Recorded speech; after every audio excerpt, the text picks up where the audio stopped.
Good morning, everyone, and welcome. I'm Scott Birkenbuell, an April board member and facilitator of the call today. Thank you for joining us for this workshop.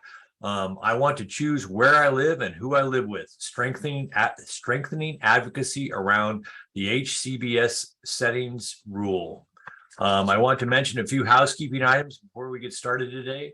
First, when you scroll over the screen, a menu bar pops up. Depending on what device you are on, you can find the menu bar at the top or the bottom of the screen. That is where you will find the closed captioning for today's session. You can view the captioning by selecting the CC tab on the menu bar. For sign language interpreting, you can find the interpreter on the screen. If you would like to change the size of the screen, if slides are shown, you can select the line in the middle to make the slides larger or smaller. If you have technical issues, please use the chat feature. You can find the word bubble in the same menu bar. If you would like to turn the chat feature off, if you are using a screen reader, you can do that by pressing Alt-H, or please use info and help section on the conference website for more help. For Q&A times, please note the Q&A box on the menu bar. Please only submit questions there, as they may get lost in the chat. To ask a question or make a comment, you can also select the hand option on the menu bar. That allows us to know you have a question. For those of you on the phone today, we're using keystrokes. We ask that you press *9 or Alt-Y on your keypad to raise your hand. We will then let you know when you can unmute. You can select the unmute option or Alt-A if using keystrokes. Remember, if you join into the conversation, please keep all background noise down as much as possible to allow us to hear you clearly. And with that, I'll turn it over to the commissioner. Hi, everyone. Thank you for having me here today. I am here just really to introduce the real experts who will be talking about the HCBS settings rule. I'm excited to be here. I'm honored to be here. I'm glad that you all are willing to listen to me. And I hope that you will consider really getting involved in this process. Because the HCBS settings rule is really important. You might not have heard about it before, or you may have heard about it a long time ago and forgotten, because I think this has been going on about 8 years, quite a long time, but it's very important. The settings rule is going to set standards around rights that many people with disabilities don't experience. And for many people with disabilities, they have never experienced. These include some really basic things like having a lock on your door where you live, being able to get food if you're hungry, having a choice of the kind of foods you eat, determining when you can have visitors and who those visitors are and how long they can stay, what you can do in your private space with your visitors. Can you have a beer on a Friday afternoon? Things like that. So these seem really basic. I think maybe to a lot of us, it's hard to even imagine that these most basic rights of how we live our lives every day are not provided or afforded to a lot of people with disabilities, but they are. So a key tenet of the disability community is nothing about us without us. And when it comes to the HCBS settings rule, it's really important that the real stakeholders are included in the process, and real stakeholders are people with disabilities. For the settings rule, it's a requirement to include real stakeholders, but at ACL, at AOD, we know that including people with disabilities all the time in processes of how policies are made and how those policies become real, good, solid, inclusive, meaningful programs to live in the community, we know that it's absolutely imperative that people with disabilities are involved in that process from beginning to end. So I'm going to share a little bit of specifics about how we're approaching public engagement in terms of the HCBS settings rule, and explain our overall concept, I guess. So we've got kind of a long game with it. We want to make sure that HCBS is what we need. And we want for people with disabilities to have ownership of the settings rule and the process, because it is key to having real lives. So to that end, we hope to educate, inform, and create a large community of people who understand what HCBS is really supposed to be about. It's about living in the community, our homes, our friends, living our best lives. So we have to have an understanding that what do our best lives look like? What kind of tools and support services are needed to get our best lives? What are the mechanisms and systems in place to deliver those supports and services? Something about ACL that y'all might not know is that we are actually literally the federal agency that is dedicated to advocacy, the concept of change making, and to telling the truth about how to make change for people with disabilities. The federal government has designated us as advocates. So it's our job, it's our mission, it's our goal, it's our belief, it's who we are to inform, engage, and give people with disabilities the tools that you all need, that we need to be part of the process. So we want to build a cadre of knowledge-filled advocates who engage fully in making change happen. And we want to see the numbers grow and grow and grow. So it might seem a little bit naive, like a basic concept to create a cadre of advocates, a coalition build. It might seem a little old school. Maybe policy folks think it's silly, I don't know. Or grassroots folks who've really been out there doing that kind of work might think this is so rudimentary. Maybe. But I know that collaborating, building, educating, coalition building, they are the basics of change making. And we can see system change if we participate. So I'm asking that you all participate. We see advocacy around the settings rule as a starting point. And through this starting point, we hope, we plan, we want to catalyze individual level engagement in public comment periods for the settings rule, but more broadly, for any state or federal program that provides programs or services for people with disabilities and older adults. We see this as a starting point. We plan to build on it. And if we have success, we see success in change making and participation and growing advocacy communities and coalition building on the ground at the grassroots through this process, then we're going to support it more. I'm committed to supporting it more, putting more money towards it, putting more time towards it, putting more energy towards growing grassroots advocates. So it's early days around the HCBS settings rule, but we are seeing excitement, energy, commitment, interest, dedication, strategizing like we haven't seen in a long, long time, like I haven't seen in a long, long time. So we're excited. I want you to pay attention and learn and understand this is just the beginning of what we're trying to do here, what we're trying to build. Let's get started. I'm going to turn it over to the team, but before that, I almost forgot I'm supposed to tell you the schedule, which I'm not that great at. So we're going to talk about what is the home and community-based settings rule. Kate Brady's going to present that. She is the project manager for stakeholder engagement at the National Center on Aging, Person-Centered Practices and Systems. Then comes Elliot Kennedy. He is the director of policy analysis and development. Sorry if I get everyone's titles wrong. I'm trying my best. Then we're going to talk about HCBS stakeholder engagement around the settings rule. That's Nancy Thaler. She's our senior policy advisor to ACL, and Nancy has a lot of experience in how to make things happen in HCBS at the state level, having run this sort of thing in Pennsylvania for quite some time successfully. And then Erin McFadden, from our director of the Office of Independent Living Programs here at ACL, is going to talk about why you should care. Okay, thanks guys. Take it away. Thank you, Commissioner Jacobs. Such an important call to action. We're so glad to have you in that role. My name's Kate Brady.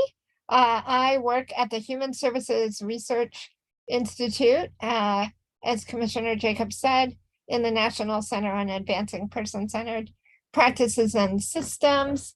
For a little visual description, I'm a middle-aged white woman with short brown hair and kind of brown round glasses with a funny blue and green background behind me and a flowered shirt on. All right, so to get to it, just to kind of lay the foundation, we wanted to look at the what and who of home and community-based services. So what are these home and community-based services? Well, these are funded supports, and they vary. They can be funded supports for employment, transportation, home care or home health, things like medication, housekeeping, in-home therapies like PT, OT, speech. They can also be support for activities of daily living, things like bathing, dressing, toileting, cooking. And they also can include supports for finances, managing your money, assistive tech, and home modifications. And so this set of services is broad and important and reaches a variety of people with really varied disabilities as well as older adults. Who receives home and community-based services? In 2018, more than 4.7 million people received Medicaid-funded HCBS. Each state does have its own system and decides which populations they'll offer HCBS waivers to. So that's why it's so important that we're engaged at the local and state level to respond to those decisions that are made by states. Next slide, please. Thank you. So why is the settings rule needed? It's needed because people living in community-based settings were often living a life that was closer to an institutional experience. So in 2014, the home and community-based settings final rule attempted to define community-based for the very first time. And so 2014 was a long while ago. And of course, we needed an implementation period. And the deadline for implementation is March 17th, 2023, which is the transition period deadline for full state compliance with the HCBS settings regulation. So that's really fast approaching. And as you heard earlier, ACL and CMS remain steadfast in ensuring that we see adherence to the tenets of the rule and the regulatory criteria. And these provide the framework for ensuring that HCBS is truly person-centered, that settings within which services are provided really facilitate autonomy and independence. All right, next slide, and I'm going to turn it over to Elliot. Thank you very much, Kate. Kate and I are going to bounce back and forth during this period. So quick introduction. My name is Elliot Kennedy, and I am the director of ACL's Office of Policy Analysis and Development.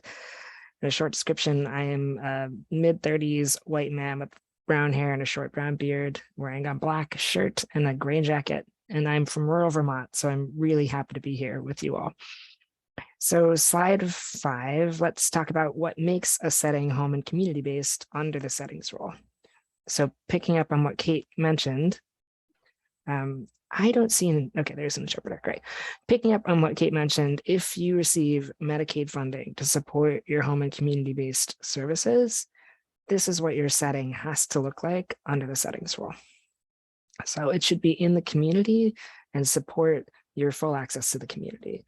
And that means you should be able to do things like go to stores and restaurants, use a bank, go to church, use the library, the local gym. You can join a book club if you want. You can go to parades and fairs and concerts and volunteer, get a job if you want. Anything that you would do in the community if you didn't receive HCBS, you should be able to do in the community if you receive HCBS services. Your setting should provide opportunities to seek employment in integrated settings and at competitive wages. I mentioned you should be able to participate in community life, and you should be able to control your personal resources. If you have money and you want to buy food, you should be able to do so. Setting should be selected by the individuals from options that include non-disability specific settings. So let's talk about choice a little bit. How much choice do you really have? Have you seen other options that are out there? Did you choose to live where you live? Do you have other choices? The settings rule requires that you should. Your setting should ensure the right to privacy, dignity, respect, freedom from coercion and restraint. So people talk to you with respect. They don't tell you what to do. They don't threaten you, push you around, or use restraints.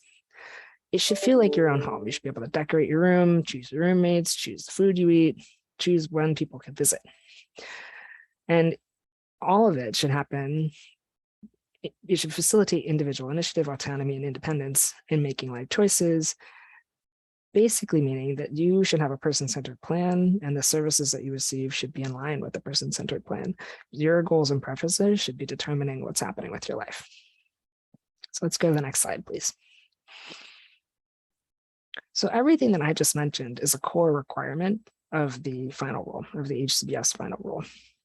And every state is required to ensure that the services, the HCBS services, meet those minimum standards for integration, access to community life, choice, autonomy, and all the other things that I mentioned. And they should be happening consistent with your person-centered plan. Kate mentioned the statewide transition period. As we're approaching the end of it, every state's required to have an approved final statewide transition plan, which essentially is a document that tells CMS how the state plans to make sure that all settings in their state comply with the settings rule. And all providers are required to do the things that I've listed: privacy, dignity, respect, freedom from coercion and restraint, and control of personal resources. So I'm going to kick it back to Kate to talk about some additional requirements in specific settings. Thanks, Elliot. So there are additional conditions, additional requirements for provider-owned or controlled settings. So those are settings where maybe you have a room in a group home, but the actual place itself is owned by ABC community rehab provider.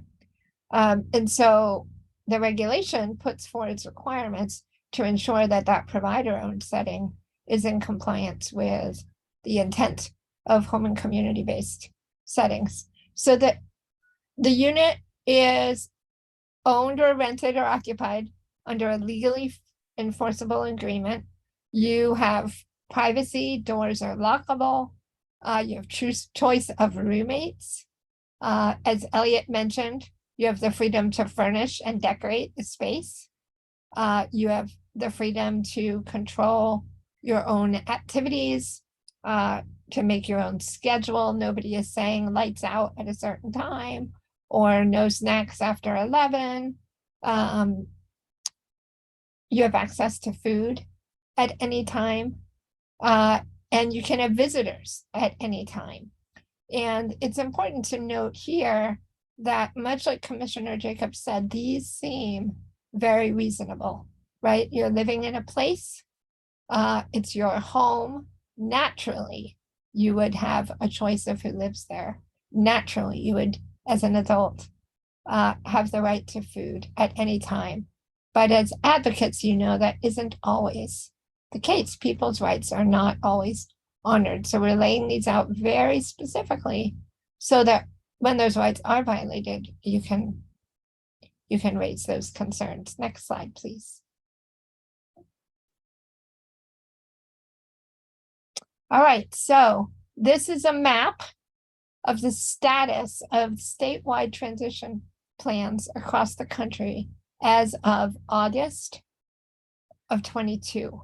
And what I want to do is tell you that there are a number of statewide transition plans currently out for comment. So you can see here that those boxes in red, and this is for those of you who would like a visual description, this is an image of the country with states color coded, describing whether they are pending approval or have final approval for their statewide transition plan. So we currently have many states with transition plans open for comment. And those are opportunities you'll hear more from Nancy about how to engage in comment. But know that Michigan, Arizona, New Jersey, and Wisconsin all have statewide transition plans, which are the method by which the state plans to come fully into compliance with the settings rule. So keep an eye out for those opportunities to comment. And with that, I'll turn it back to you, Elliot. Thanks, Kate. Let's go to the next slide. So one thing to keep in mind, Kate just talked about the state transition plans, statewide transition plans out for public comment, and that's one really important way for folks to engage. Another really important opportunity for folks to engage is that as of March of next year, the end of the transition period, CMS is going to pivot into what's called a correction action plan. So where the state, for a variety of reasons, wasn't able to fully come into compliance with the settings or requirements we've talked about, they may have a corrective action plan that CMS has authorized corrective action plans in order to continue to be able to receive reimbursement for HCBS after March of 2023. This slide is a little confusing because it says ensure full provider compliance with the regulatory criteria not mentioned above. So just let me clarify that a little bit. There are a few requirements of the settings rule that CMS has said due to COVID, due to the shortage of direct support workforce, you might need a little bit more time to do things like make sure everybody actually has access to the broader community, help people find opportunities for employment. You might have limited options in terms of access to private units or choices of roommates, and your choices of non-disability specific settings may have been limited as providers have closed during COVID, or there's a shortage of providers. Those are the only settings rule requirements that a state can get an extension on through a corrective action plan. And community members, you all will have an opportunity, should have an opportunity to comment if your state is seeking a corrective action plan. Everything else that we've discussed, the access, a lease, privacy and a lockable door, access to food, access to visitors, physical accessibility of the setting, all of those are non-negotiable. And so as of March of 2023, if you know of a setting where that's not happening and it should be happening, that's something that you should take action on. So I think we'll pivot there and I'll turn things over to Nancy Thaler to talk about public engagement. Hello to everyone. Elliot, you can hear me, right? Sounds good. Good. Okay, great. I am Nancy Thaler. I am a senior policy advisor to the Administration on Community Living. I am, I'm just going to say, an older white woman with blonde, very, very short blonde hair and glasses. And that old has to do why I'm a senior policy advisor at ACL. I've been around quite a while, watching the birth of home and community-based services. So this can be very, very boring stuff, but I'm going to try to make it not be so much. The importance of public engagement is that the only thing that holds states' government accountable are citizens, and citizens who are directly affected by what state government does. And I worked in state government for 25, 30 years, a long time as a state director and a bureau director.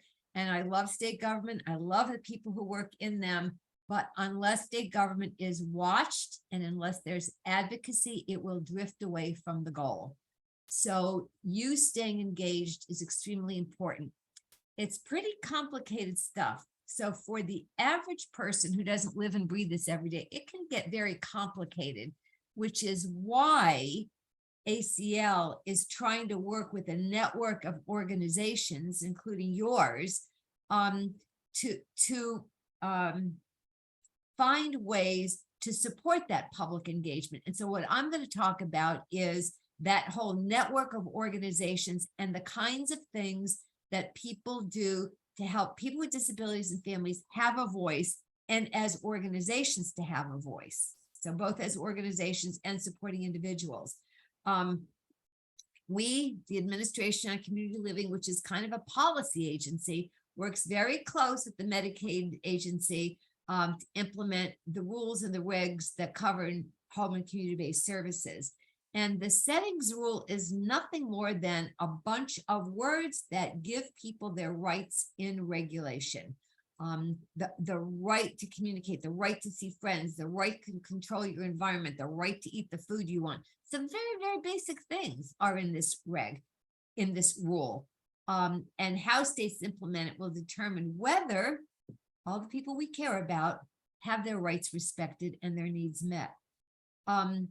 So I don't have a slide for this, but I will tell you that CMS gave money to HSRI, the Human Services Research Institute, which is Kate Brady is with HSRI, and ACL gave them money to manage and also give money to a group of national associations. One of them is yours, April, but also it includes AUCD, that is all the USEDs in the country, the National Disability Rights Network, which is all the PNAs in the country, the National Council, DD Council, Association of DD Councils, which is all the DD councils in the country, your organization, ASAN, which is an organization of adults with autism, and then the National Association of SILS.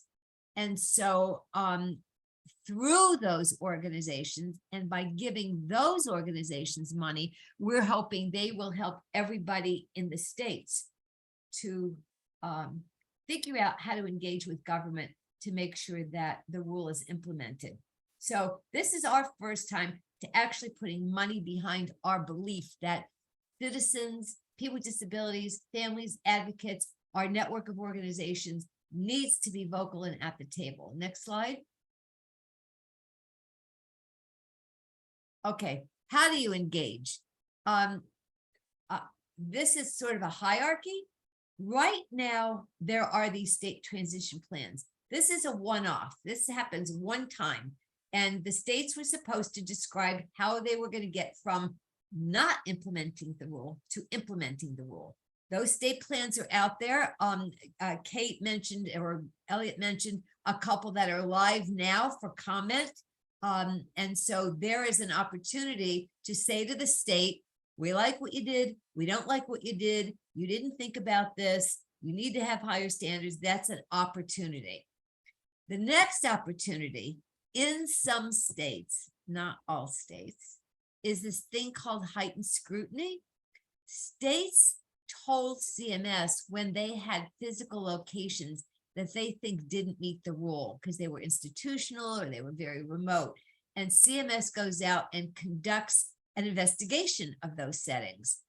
Before the federal government does that, though, they hold a call with stakeholders. Some of you may have been on those calls. So before they went to Florida, they held a call with all the advocates and self-advocates in Florida to hear what the issues were. And in fact, in Florida, CMS went to locations the state never put on the list. So that, again, that's a one-off. It's going to happen one time. It's never going to happen again.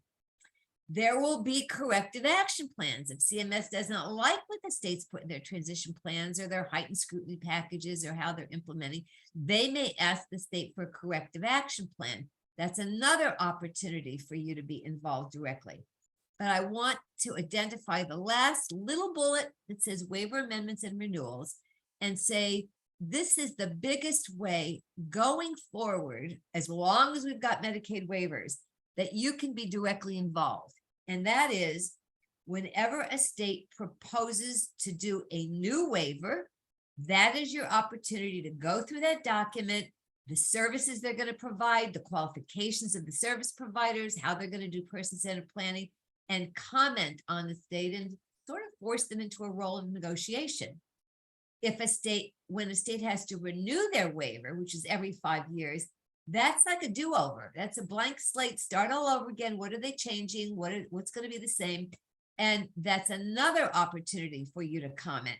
So those waiver amendments and those waiver renewals are really going forward no less than every 5 years, although sometimes in the middle they amend them. Those are your opportunity to speak up. Next slide. Who are the stakeholders? Pretty much everybody who's not getting paid to provide service, right? So if you have a disability, your neighbors, your friends, the people who care about you, the general citizens, absolutely, they are stakeholders. Advocacy groups, these are organized advocacy groups, parent groups, sibling groups, self-advocacy groups, organizations like yours, and they play a very important role in supporting the people in the other box. The protection advocacy agencies and adult protective services, this is kind of in their charter to do this. The PNAs and the ombudsmans and adult protective services. And then of course, the state independent living councils and the centers for independent living. Whether it's literally in your charter, it seems to me that the essence of those organizations is the empowerment of people with disabilities to affect what the public sector does. Next one. How can you engage? Show up. Sometimes just showing up is a kind of engagement because it means puts the state on notice. We care and we have an opinion. Commenting publicly is obviously the next step. You can also send written comments in. All comment periods that the feds require, you can take comments either way. States can comment either way. But there are some other little more sophisticated ways. As organizations, as Centers for Independent Living, as April, you can create templates that help other people submit comments. You can partner with other organizations so that you're all submitting the same comments. It strengthens the voice. And you can call legislators and other elected officials. This is only a list. It's not the list. It's not a comprehensive list. But next slide, what I want to share with you is in 3 states that we heard from. Next slide. There are 3 states we heard from specifically, and we asked them to tell us what went on in their state. And by sharing what these 3 states did with you, I'm hoping you'll get some ideas. Next slide. So there are a lot of Vermont slides because they had a lot to say. The self-advocacy community, as people with disabilities, were very, very prominent in the dialogue we had with Vermont. And nothing about them without them. There's no question about that. And they make that very clear to the states. One of their strategies is to have within their organizations, self-advocacy organizations, the DD Council, SILs, is to have subject matter experts or kind of recruit volunteers who really understand the waiver, who understand what is supposed to be happening in a transition plan, who can advise them. And another is, as they say, they take every opportunity for public comment, written or oral. So they make sure they're everywhere all the time. Next slide. This was an interesting point Vermont made. The organizations on the phone said, as organizations, as a PNA, as a SIL, as an ombudsman office, they saw their roles with 3 C's. They are a conduit of information to the real people on the ground. They are a convener, so they can convene stakeholder meetings in town halls, and they are composers of public comment. And if other people can't make public comment, they can sign on. So a conduit for information, a convener of stakeholders and meetings, and a composer of public comments is how they thought of their role. Next slide.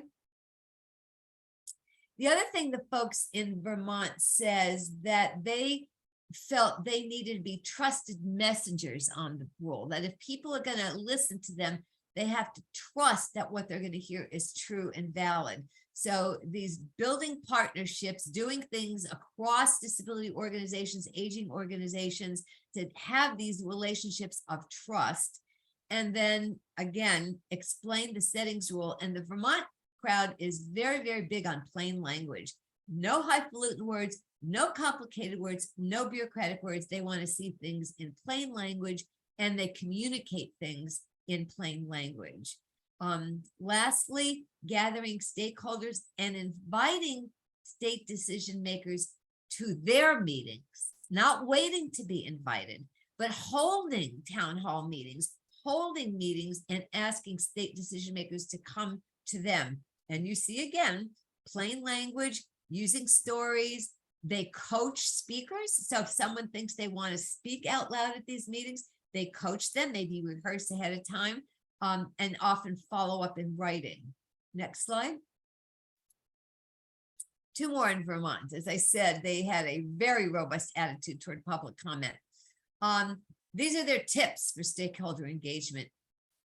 Set your terms and insist on them. And they did this with us. When they did the pre-call with CMS, they did this. They organized the call. They wanted recording. They specified the time and location. They insisted on an interpreter. I mean, they really made sure that the format was friendly for everyone. And they also, this is an important thing to consider, confidentiality and conflicts of interest. They want to be sure that nobody they were engaged with had a conflict of interest, like maybe they ran an agency, maybe they were a provider, to fully disclose that and consider what role that has. And the other is that often, and you know this, there are people who want to speak out, but they're worried about consequences or blowback.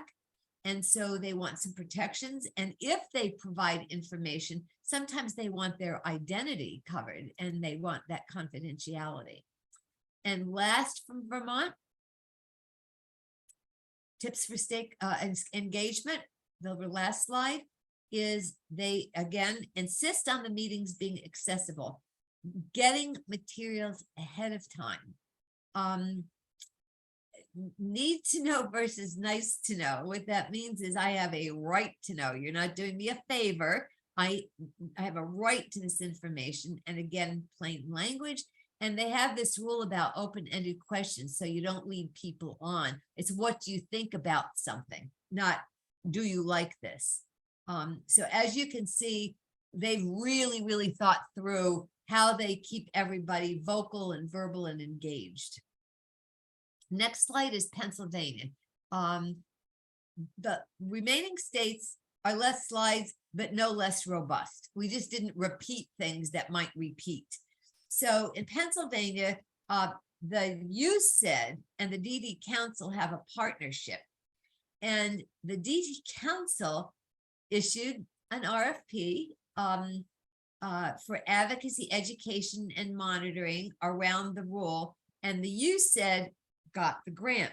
So the USED is getting paid to partner with a lot of organizations, other organizations, to carry out the grant, which is stakeholder engagement on the home and community-based rule. So the DD Council put their money where the mouth was and paid the USED to be a cross-disability, cross-organization convener of stakeholders and supporter of stakeholders. Next slide. In Pennsylvania, they created a they call it the Coalition for Inclusive Communities, and it's everybody. Lots and lots of people are in these organizations. What brought them together was the support for closing a state institution. The state announced closure of 2 institutions, and there was a tremendous backlash with the legislature. So all of the disability organizations got together to support those closures. And it include, as you see below, the ARC, the Centers for Independent Living, advocacy groups, family groups, self-advocacy organizations. Pennsylvania has quite a few robust self-advocacy organizations, and they all powerfully bonded together to support those closures. And the next slide. And this is one in here so as not to overlook an opportunity. What this side says is that the state DD agency has a committee called the Information Sharing Advisory Committee. It's led by that agency, that state agency, and everybody's invited to the table. And these advocacy groups do not let this opportunity pass. They made the point that they are at the table, fully engaged, insisting on the agenda. In this advisory committee, They get all the results of all monitorings. They with the state determine what priorities there are for quality improvement. I know personally because I have been in Pennsylvania on that, Isaac, that it was the DD advocates that insisted that communication be a prominent goal because there were so many people who didn't have the way to communicate, which meant they couldn't make choice, they couldn't report abuse, etc. So they've got a powerful voice on what is a standing state-sponsored function. And one more. This is a lot like Vermont, right? But specifically what they said is they sometimes write model comments for other people to use that they can modify or change, but they can use. They regularly convene small groups of families and self-advocates. They see their role as a conduit of information, explaining the rule to other people in plain language. And they also mentioned, this was the only group that mentioned using social media to communicate what is important and what should be happening. Okay, Alabama. I've got one slide for Alabama, and this will be my end. Alabama, this is a different thing they do. Alabama advocacy groups actually go out and monitor HCBS settings. And excuse me, I'm sorry. They go out and monitor HCBS settings, and based on their monitorings, they're public about their findings, and they ask the department what's happening with these findings. And don't wait to be invited. This state advocacy coalition, they conduct listening sessions with stakeholders to get public comments and invite state partners and even federal partners. So as you can see, these organizations all see themselves as the vehicle to stimulate and support stakeholder engagement. And ACL sees itself as helping you all do that. So with that, I'm going to pass the slides to Erica. Erica, Thank you. Erica, this is Scott. Before you start, we do have one question in the Q&A. I thought I'd read you this before we moved on. It's from Deanne Haar. It says, so what I hear you saying that NPRM's templates are acceptable? A question mark. What I hear from legislators is templates are not accepted. Why do you approve of them instead of individualized messaging? Well, so my presentation was to tell you what all these different groups do in states. And generally, having been a state official, I do want to see people's own words. I do want to hear and know what they have to say, because carbon copies, I'm dating myself, but carbon copies of other people's testimony doesn't make a big impact, other than it's like a vote in that direction. So remember, we're talking about stakeholder engagement at the state level.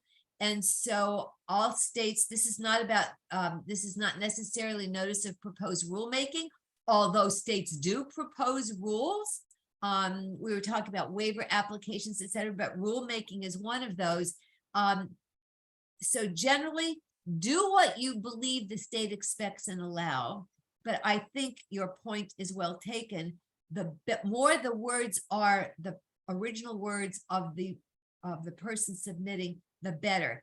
Sometimes people might need a framework, they might need coaching, they might need the draft of some language to help them do that. So I hope that answers your question.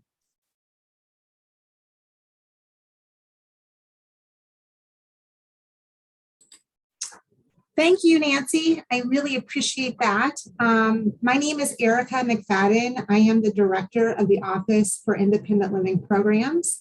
And I am here to talk to you today about why we should care about this and the independent living movement. And I think after everybody's spoken so far that you all know why we should care, but so I'm going to probably repeat a lot. Before I go forward, I am a blonde woman with glasses. I have a blurred background and I'm wearing a gray button-down shirt. So I wanted to say, you know, the mantra of our movement is nothing about us without us. And I just want to reiterate that is all of us in the disability community, not just those who are already living independently.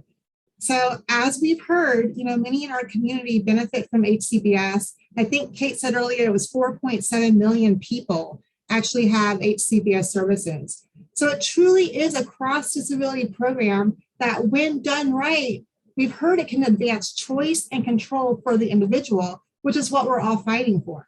So in the 60s and 70s, we were fighting for just basic access to things. I feel like we've come full circle because we're having these same conversations about, do I have the right to choose what I want to eat today for breakfast?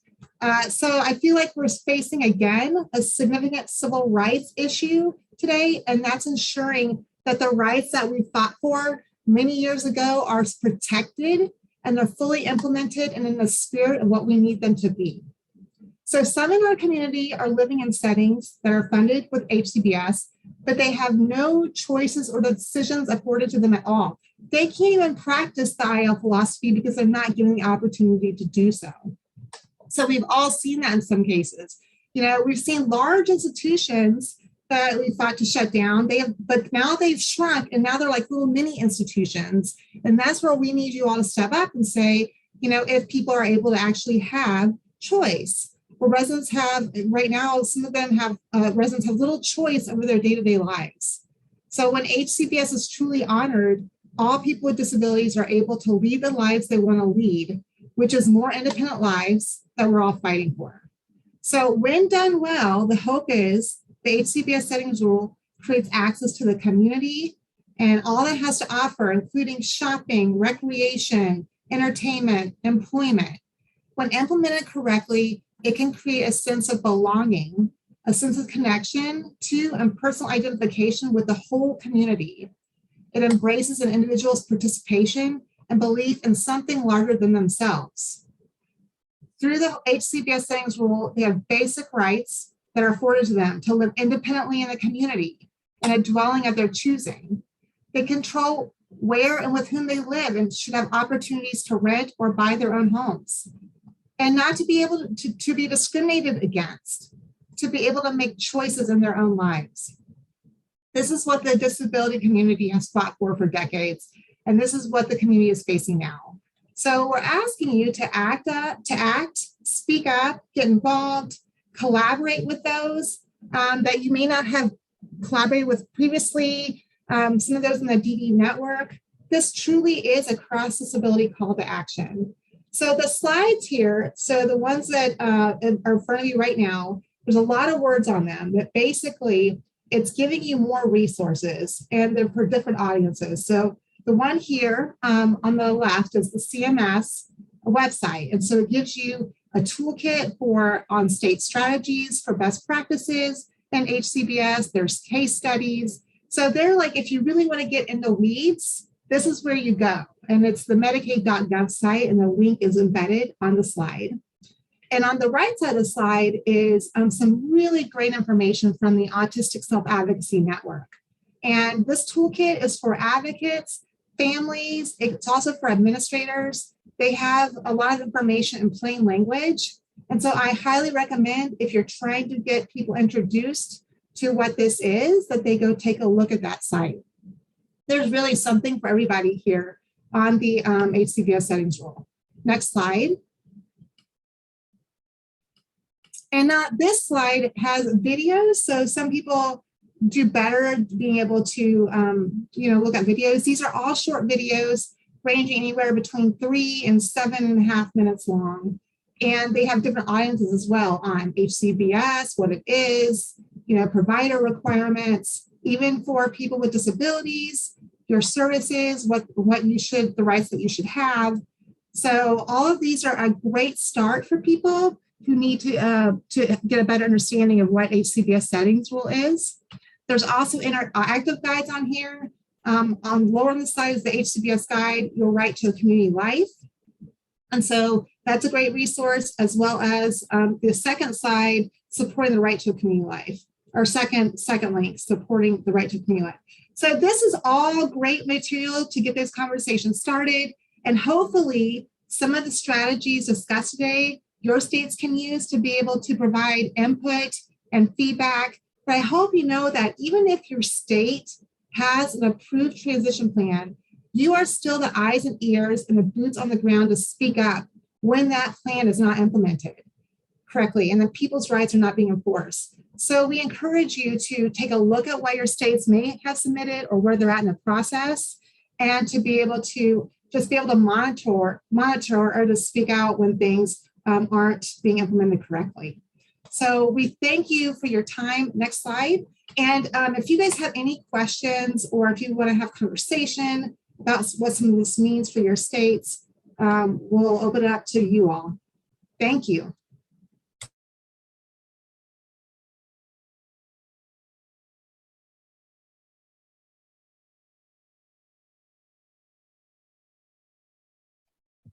This is Abby Ritter from April. Just a reminder that if you have questions, you're welcome to type them into the Q&A. You can also participate in the chat, or if you want to raise your hand, we can give you permission to unmute your mic for any questions or comments.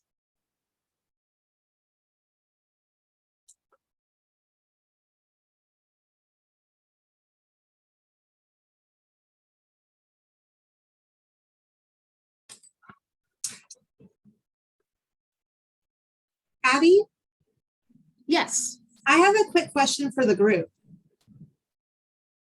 How many of, I don't know if they can put in the chat if any have been engaged in the HCBS settings rule. I know at ACL, we're curious on how much background people have had in it, and if they've done work in it or already collaborating. We're curious about people's experiences and if they're willing to share.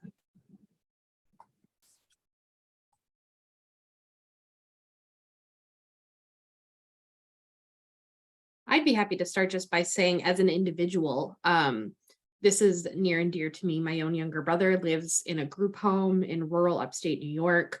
And myself and my family have been working very hard to advocate for him in his own living situation, as he is somebody who needs assistance with that self-advocacy.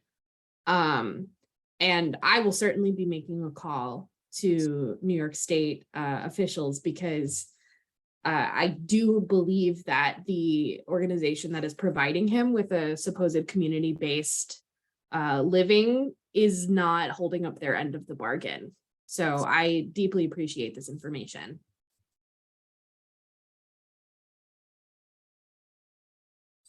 Thank you for sharing that, Abby. And we've been hearing that a lot, that people don't know what their rights are in general. And so this at least reminds people, you know, what they're supposed to be advocating for and basic rights.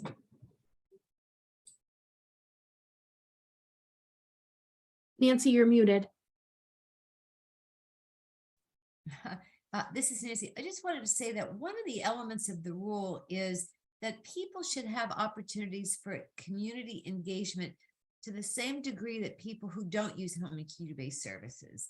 So that means having a regular life like everybody else. You know, going to the Starbucks and the library and maybe an adult education class and volunteering at the pet store. I mean, it's an unending limit of ways that people can be engaged in their community.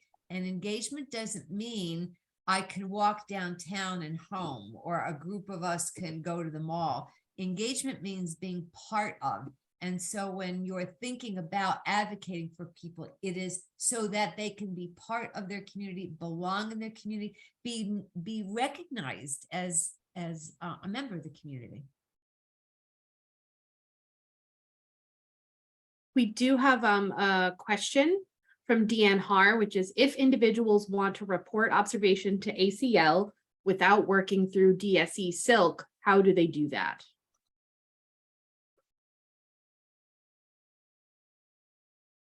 Erica, I'm going to leave that to you because of your role about how you want to handle that. But yes, I can answer. I see that Sierra wanted to answer the question live. Did you want to say something, Sierra? No, that was just us marking that the question is being answered. I apologize. Okay, that's fine. So I think on wanting to report what's going on in your state, you can, I don't know if you're, Deanne, are you a Center for Independent Living? Is that, are you an individual? Deanne, I've given you permission to unmute your mic if you would like to, or you're welcome to type in the chat. Okay, this is Dee and I am unmuted now. I'm asking as an individual, I do serve as a board chair of a Center for Independent Living, but I do know I have many people in the community who are not clients of the local Center for Independent Living, but seem to have their own opinions and feedback that they would like to share, but they don't want to go through those other channels.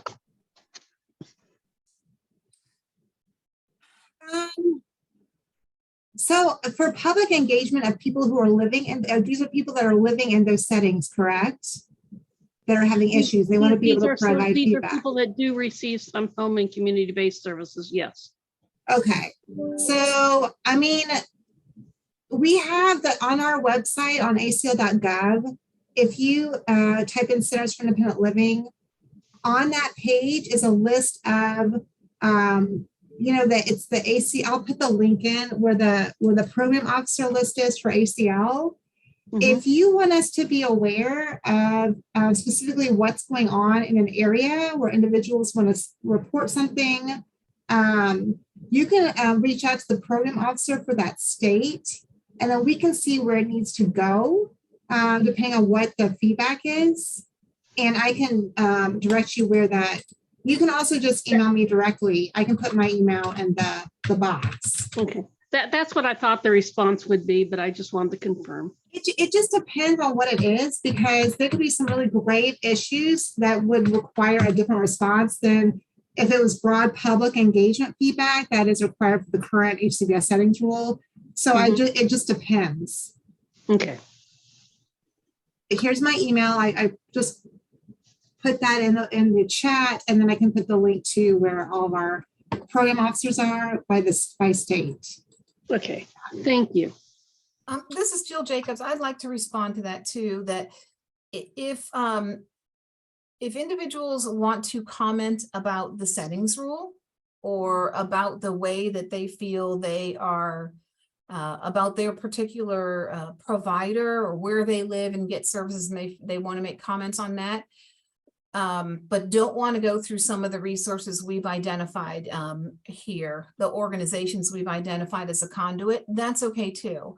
I know that, you know, as a person with a disability, there are, you know, groups that I'm involved with and I feel comfortable working with them. So I might go to a group that I'm involved with and say, I went to this training. This seems really important. You know, let's talk about how we, our group, can make public comment on this, can get our voices heard. And then you can go to and make public comment to your state as that group, or as an individual, if you want to write a letter, as a family member, if you belong to a group of parents and you want to make a comment. Those are all ways that you can make comments. You don't have to follow the path that we're providing for you. You can always use the paths that are most comfortable to you and that you feel good about. And perhaps find ways for the group that you're in and you feel comfortable with to become part of our network. And the way we do things doesn't have to happen like that. We just want to make sure that people are getting their voices heard. I appreciate your question. Thank you. This is Abby. We had a hand up, but I see so never mind. Their hand is no longer up. But if you'd like to raise your hand again, please feel free. There was a question in the chat box that I'd like to respond to, and that was the person said that they feel like a lot of what has been said here today is independent living philosophy that's always existed. So what's different? So I'll tell you something that I think is different. in the IL movement, there can be sort of a leaning towards supporting people with disabilities who have a level of ability to communicate and to live independently. And maybe people who have never lived in a group home, or people who have never lived in an institutional kind of setting, people who can communicate in typical ways. And so, and I'm not saying that that's how it is everywhere, but traditionally, it has been, there has maybe needed to be a bit more of an effort to really reach out to people with intellectual and developmental disabilities, maybe people who are aging, to advocate in that way. So that is, an element of this, that we are saying we love the IL community. We love the IL philosophy. We are trying to say, reach out to people who maybe aren't able to access that philosophy, who don't know anything about it, and to spread the word, to be able to bring all kinds of people in. We want to grow the IL philosophy. We want to grow the movement. So hope that helps. And would it be all right to add, or did I just? So I just wanted to add that the other way this is different is that you are hearing alignment with the IL philosophy that you have held for decades, right? Since its inception. And what we are saying is that now is the time to align publicly funded services with that philosophy, and to be watchful about when they don't align, and that there are powerful opportunities to hold public services, HCBS services, accountable to what the settings rule says has to be happening. And indeed, the settings rule aligns with the philosophy. So we just now need to make those services align by engaging, right? So there isn't dissonance. There's just a new opportunity for alignment. Well, But and I'm going to be quiet. Yeah, go ahead. if I could take it as like a sort of step further, and I sort of answered the Q&A that was up. The purpose of our call was not to teach the HCBS rule. Everybody knows that. It was background to set the stage for the purpose of these webinars that we do with everybody all the time, is to say that we want to activate stakeholder engagement. In many ways, there has not been much of it. Through COVID delayed implementation of the rule. It got everybody off track, not off track. I mean, they were on the COVID track, which is really important, but nobody was sort of paying attention to this rule for a couple of years. And remember, it was adopted in 2014. I mean, what is that, 8 years? And so in many ways, we had to light the fire again and say to people, we froze in time when we were not implementing the rule. Now CMS says by March 23, you better be implementing the rule. And we wanted to give stakeholders a leg up, more information, more supports. So ACL, Jill and Erica, are they're giving money to the national organizations so that they could create templates, training materials, whole webinars for local organizations. I mean, every Center for Independent Living has the power to convene and support people to speak up for themselves. Every, ARC does, every organization that's registered as a nonprofit for the purpose of moving this forward is in a role to stimulate and support stakeholder engagement. So our goal is the more voices speaking up on an ongoing basis in states, the better. And as a final tag on, this is Erica, tagging on to Nancy. I have to tell you that this rule has been going on for so long. It seems like some have gotten apathetic, like it's never going to come to fruition. And there has been a lot of activity going on across the country for the last several years. But in many of these spaces, our sills and our silts have not been involved. It's been a lot of the DD network. And so we recognize that that is a huge issue because you know the IL philosophy. And so you are our community. You are the boots on the ground. You can get people there that maybe others can't. So that is why with this looming deadline approaching, it is so critically important to get you all involved now and even beyond the deadline to ensure that these are implemented correctly and that our people do have the right to do what they want, like to live the lives they want to lead. So I'll get off my soapbox now, but that is why we're having this conversation. And I hope that makes sense. This is Jill. I see a question in the chat box. It says, I know in rural Utah, it is hard to get the service homes to work with IL because they want to keep their clients in their care. I know when we help with advocacy, we get shut down from the care centers. It's very sad. So I think I have an idea of what care centers are in every state. You know, there's different kind of terminology that people use. So are you talking about, say, places where services are provided in kind of a group environment, like day programs, group homes, things like that? Is that when you say care centers, is that what you mean, Jesselie?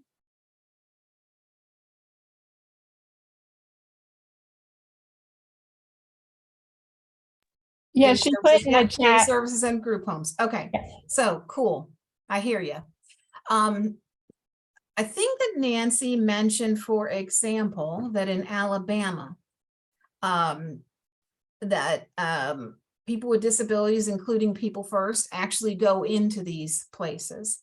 I feel like Utah, from our understanding, Nancy, correct me if I'm wrong, the state really does want engagement from people with disabilities. They want help. They want to find ways to get people into homes. So I suggest that you make comments on this. You ask everyone you know that has encountered problems getting into these providers to meet with people with disabilities, to talk about advocacy, to provide mentorship and information and knowledge sharing. I suggest you reach to the state. I suggest you reach the protection and advocacy system in your state and the DD councils in your state and say, what are we going to do about this? Ask those individuals, those groups to please comment and reach to Utah. I'm pretty certain, and Nancy's on here nodding her head, Utah, the state, they want help to get into these provider settings, to help get them monitored, to help people who use these provider settings, people with disabilities, to know and learn more. I'll let Nancy. Yeah, I just want to say, I was a state director for 20 some years, and I was desperate to have advocates. So I wanted to do the right thing. And there's always pushback. There are providers who don't want to do it. There are even advocacy groups that know, there are legislators that don't want you to do that. And as a state director, I was desperate for advocates, and I had a lot of them. And I welcomed their voices because I wanted there to be pressure in the right direction, so that when a legislator would say, well, you know, this agency doesn't want you to do this, why are you doing it? I could say, well, I have 10 more other organizations that want this, that people are speaking up for themselves. And so no state director is going to tell you that while they're in office. They're not going to say, bring it on. But I can promise you, anybody worth their weight at all in public service is going to want that kind of vocal advocacy. Even when they look like they don't want to, they know they need it because they can't make progress. It's a very interesting and dynamic balance between people speaking up and government and people in power. But it's the only option, is to be really, really verbal and present and push and make people feel uncomfortable, break a little china sometimes.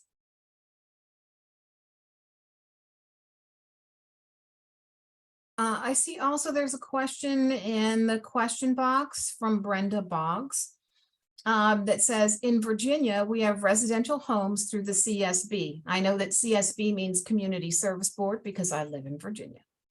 And that also have day supports in which these residents utilize. Yes, I understand that, and I hear what you are saying in Virginia. I'm not going to pick on any particular state, just letting you know that I understand that's the situation in Virginia. Kate had shown a map of the United States, color-coded, that showed which states have approved transition plans and which are still in process and can be commented on, or are open for public comment, or about to be open for public comment. Virginia has an approved transition plan. There it is. Okay. Virginia has an approved transition plan, but that does not mean that you can't have your voice heard, because as, was it Nancy that said it? I can't remember. That every X number of years, there's opportunity to comment, or every time there's a change on the state plan, there's opportunity to comment. And it's my understanding that there was one state that had an approved transition plan, but people raised such a stink that that approved plan is being reviewed. And I know Elliot may be shaking his head. I might be wrong on that, but I believe that there are opportunities. I know there's opportunities for you to have your voice heard, to comment, and to let the state know that you have an opinion about this, you have concerns about this, you feel like the state isn't following the rules around HCBS, the settings rule. So certainly whenever your state has a new, and it's time for a new plan every 5-ish years, or when there's changes, those are opportunities to use the public comment. But Elliot, was there another state that had, people had spoken up and it was under review again, or am I misremembering? I truthfully can't remember, but what I was going to say is, sort of state transition plan or not, one of the things we're really trying to drive home here is, yes, there are these structured opportunities for comment, but forever into the future, what we really want to know is, if there's a problem in your state, if there's a terrible setting, or you have friends, family members, about people who are experiencing rights violations, that's always information that we should know, no matter whether or not there's an open waiver. So one thing that we're trying to do is figure out ways to identify issues and resolve them without having to wait every 5 years. So I encourage folks to reach out to your state, encourage folks to reach out to ACL. It may not be something that we can fix. It may not be something we can fix overnight, but the more information, the better about what's really happening out there. And I will add to that we, as I said, this is a jumping off point for us, a starting place for us. So yes, we want to continue to hear about these things. We're trying to build ongoing communication and advocacy in this way. And so, just around the settings rule, that's not the end of it. We want you to reach out, reach to us, reach to the organizations in your community, and build a coalition to get our voices heard. And can I just, there's another question in the chat. What do you suggest as a way that people with environmental, chemical, Wi-Fi, electromagnetic field hypersensitivities can take part in ACL programs? We've not succeeded in achieving the right to access to most federal and state programs, such as medical care and housing. Would it help you to have a Zoom workshop about our concerns? And speaking for myself, outside of the settings rule context, I do a lot of our civil rights work at ACL, and I'd be really interested in having a conversation about challenges accessing federally funded programs. We could sort of think a little bit about what non-discrimination in this context means for folks with those sensitivities. So yeah, would welcome follow-up on that.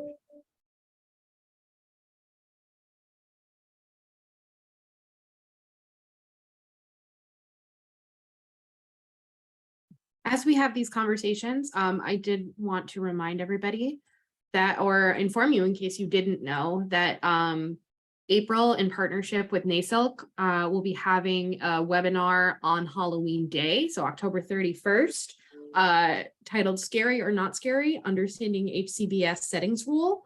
So if you would like to register for that webinar, you can go to the conference website. And if you visit the specific page for this very webinar you are at right now, there is a link there under future opportunities to register for that webinar. I'm going to put the link to the conference page in the chat. So we will have presenters from partners in the IL field at this webinar, and we'll be sending out some of these stakeholder meetings to our membership as we hear about them, and we can forward information about stakeholder meetings to the conference registrants as well.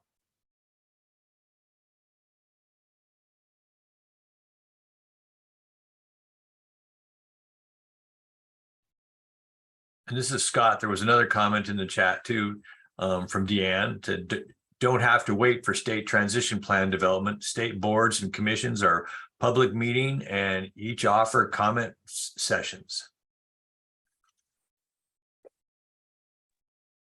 And I would ask to piggyback on what Abby said and the link that she shared. If you would like to attend that workshop to learn more about it, and not just you, I ask that you tell people and that you ask them to tell people. Go to that link, share that link, have people sign up and learn more about this, learn what we're trying to tell y'all today. The biggest thing is spreading the word.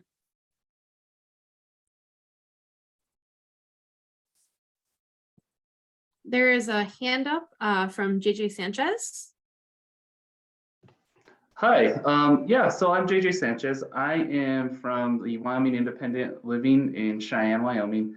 And I actually worked with individuals with developmental disabilities that were on the comprehensive waiver for, over 10 years. And since I came to Wyoming Independent Living, it's just been kind of a nice change to understand more about the rights because that's kind of why I left, and I feel like, or left that field because I felt some people's rights were being violated, and that, it's just so important to get the IL philosophy into those other areas, because I feel like with the waiver services, a lot of times those services are siloed, and, it's hard for, individuals there to kind of reach out outside of that.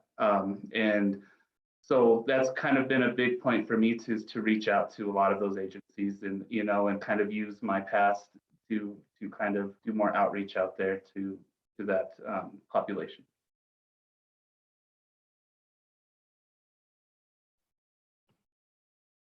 Thank you, JJ. And this is Erica. I just wanted to comment on something you said.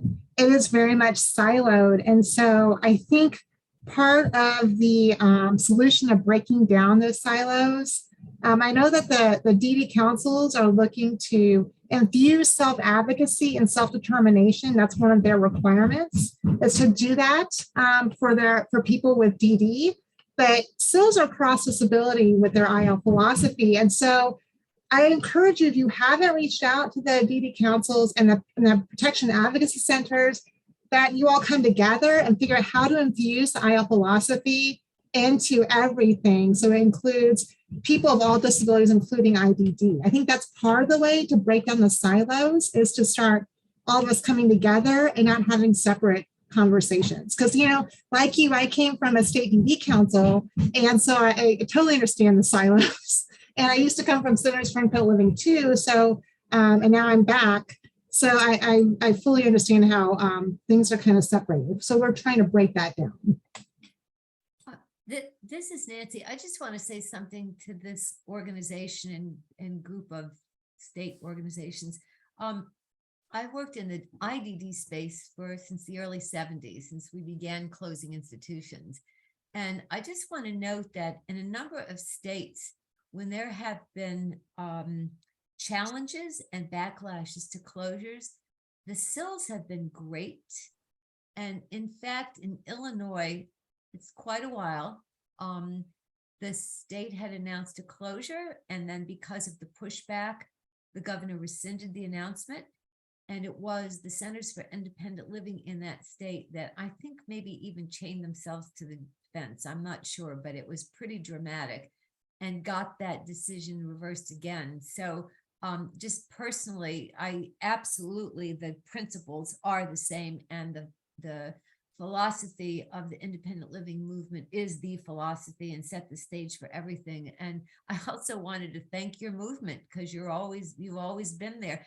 Some of you, I know, Bob Kafka, I've known Bob for a number of years. Bob's the guy behind Money Follows the Person. I was in the room when he said, this is what you have to do. So you are pioneers and you have spoken up over the years. Nobody better than you, and thank you.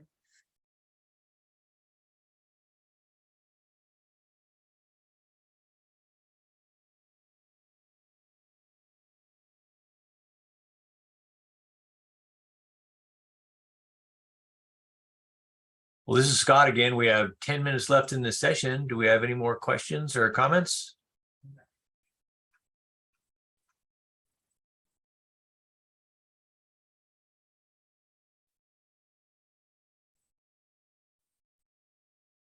Another hand up from JJ.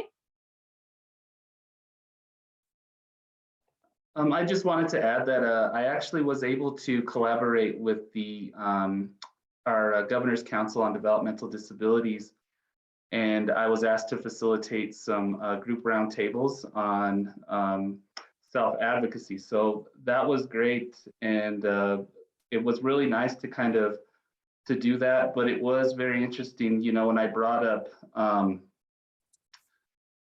nothing about us without us, it definitely was very foreign to a lot of the individuals that were taking part in the roundtable. So yeah, I just want to say it is very important, you know, and I'm glad that, you know, that we're having this conversation today.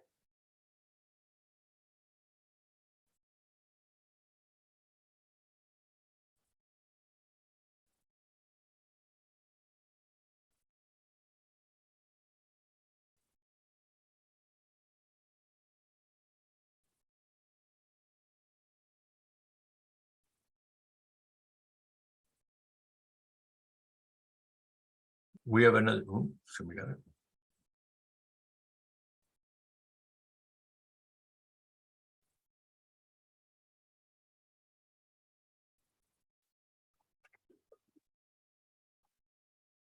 I just wanted to, this is Abby again from April.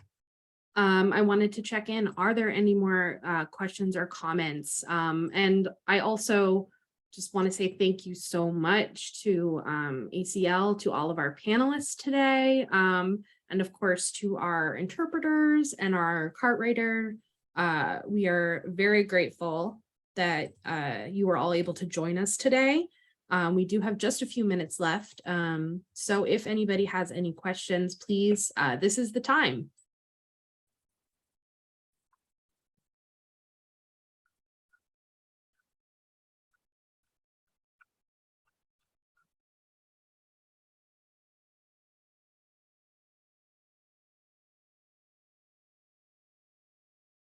I'm going to give it one more second, but it seems like everybody has had their questions for now answered. Erica did say in the chat, please don't hesitate to reach out to us with any questions. All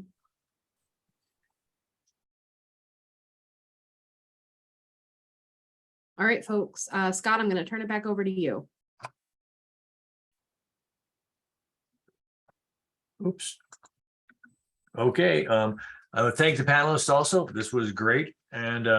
And everyone on the, please take a time to complete your evaluation when the webinar closes, as this lets us know what we can continue to improve and keep providing training that you find most useful. And thank you all for joining us, and we look forward to having you join us in the next session starting at 12:30 Pacific, 3:30 Eastern time. Have a great rest of your day, folks.